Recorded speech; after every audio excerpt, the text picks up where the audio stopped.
नमस्कार शेतकरी बंधूंनो, मी बापू बिडगर आणि मराठी दरबार या आपल्या यूट्यूब चॅनलमध्ये आपले मनापासून स्वागत आहे। तर बघा, सध्या खरीप हंगाम 2025 चालू झालेला आहे। पेरणी लवकरच चालू होणार आहे। तर बघा, याच्यासाठी पीक कर्ज वाटप सुद्धा चालू झालेलं आहे।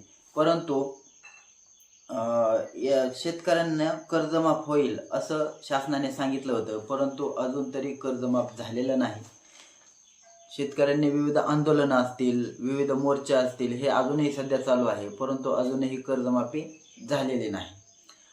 पूर असेल, अतिवृष्टी असेल, तसेच विविध संकट असतील, वादळ असेल, यामुळे शेतकऱ्यांच्या पिकांचं अतोनात नुकसान होत असतं आणि हे झालेलं नुकसान त्यांना पुढे त्यांचं बँकेचं घेतलेलं कर्ज फेडण्यासाठी अडचणीचं ठरत असतं।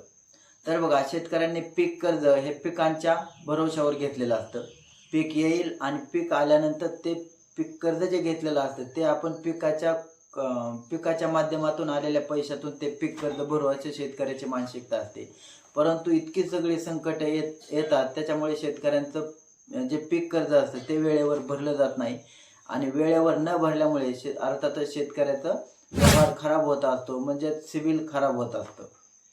तर यात शेतकऱ्यांच्या अडचणींचा विचार करून आता देवेंद्र फडणवीस यांनी, माननीय मुख्यमंत्री देवेंद्रजी फडणवीस यांनी एक असा आदेश दिलेला आहे की कोणत्याही शेतकऱ्याला पीक कर्जासाठी सिबिलची अट घालू नये आणि जर अशी सिबिलची अट घातली गेली तर त्या संबंधित बँकेच्या शाखेवरती कारवाई करण्यात येईल। त्याच्यामुळे शेतकऱ्यांसाठी हा अतिशय चांगला निर्णय त्यांनी घेतलेला आहे। तर बघा, आता त्यांची जी बँकर्स समिती होती त्या बँकर्स समितीची एक बैठक झालेली आहे आणि त्या 167वी बँकर्स समितीची एक बैठक झालेली आहे सह्याद्री अतिथीगृहावर। आणि त्याच्यामध्ये आता ही बँकर्स समितीच्या बैठकीमध्ये नेमकं काय ठरतं बघा, तर ह्याच्यामध्ये पीक कर्ज शेतकऱ्यांना किती रुपये दराने द्यायचं, त्याची टक्केवारी किती, हे बँकर्स समिती ठरवत असते। तसेच या समितीमध्ये सिबिल संदर्भात सुद्धा निर्णय झालेला आहे की कोणत्याही शेतकऱ्याला सिबिलची अट घालू नये। तर बघा, त्याच्यामध्ये त्यांनी हे उद्दिष्ट ठेवले की 44,76,000 कोटी रुपयांचं पीक कर्ज वाटपाचं त्यांनी उद्दिष्ट ठेवलेलं आहे। परंतु जर सिबिलची अट घातली तर 50% सुद्धा त्यांचं हे उद्दिष्ट पूर्ण होणार नाही, याची सुद्धा त्यांना कल्पना आहे। त्याच्यामुळे मुख्यमंत्र्यांनी हे आदेश दिलेले आहेत।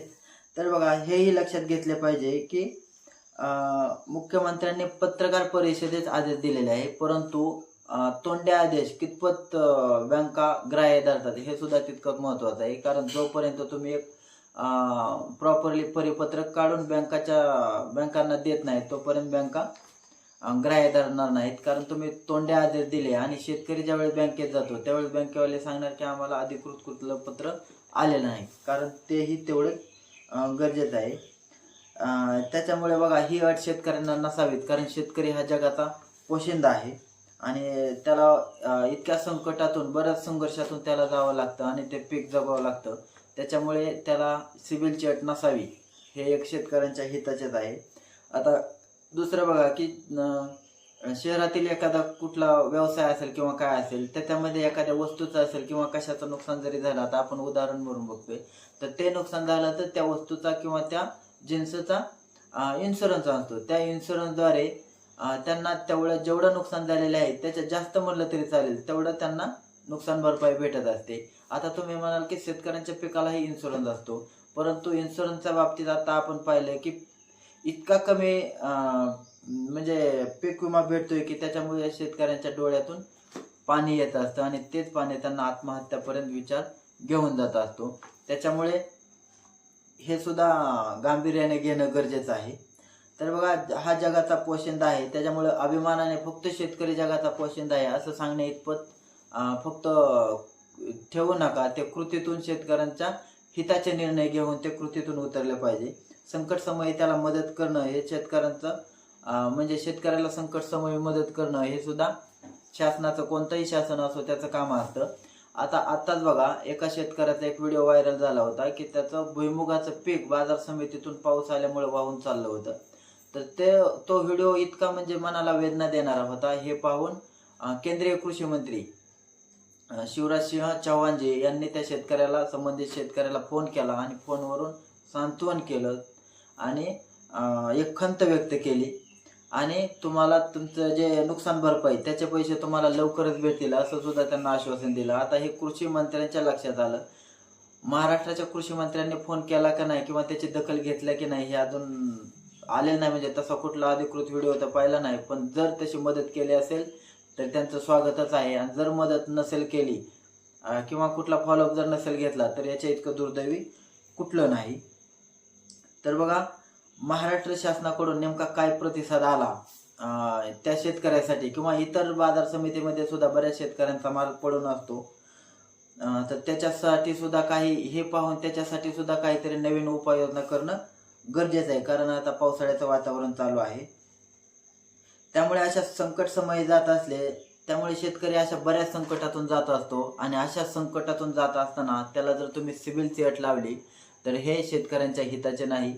कारण एवढं सांगूनही जर बँकांनी शेतकऱ्यांना सिबिलची अट लावली तर हे कुठल्याही शेतकऱ्याला कर्ज मिळवण्यासाठी खूप अडचणीचं ठरणार आहे. त्याच्यामुळे बघा शासनाच्या आदेशानुसारही जर कोणत्याही बँकेने सिबिलची अट विचारून शेतकऱ्यांचं पाप आपल्या माथी घेऊ नये. त्याच्यामुळे प्रत्येक बँकेने शेतकऱ्याला सहकार्य करायचं आहे. आणि शेतकऱ्यांनी सुद्धा जी बँक तुम्हाला सिबिलची अट लावत आहे त्याची तक्रार करायची आहे. त्याच्यामुळे जेणेकरून शेतकऱ्यांना पीक कर्ज घेण्यासाठी कुठली अडचण येणार नाही. पीक कर्ज जरी भेटलं तरी ते वेळेत पीक कर्ज भेटणं हे तेवढेच महत्त्वाचं आहे. त्याच्यामुळे असो शेतकऱ्यांना आशा करू की शेतकऱ्यांना सिबिल शिवाय पीक कर्ज भेटेल. याविषयी जर अजून काय अपडेट आली तर ती आम्ही तुमच्यापर्यंत नक्की पोहोचू. तुर्तास धन्यवाद.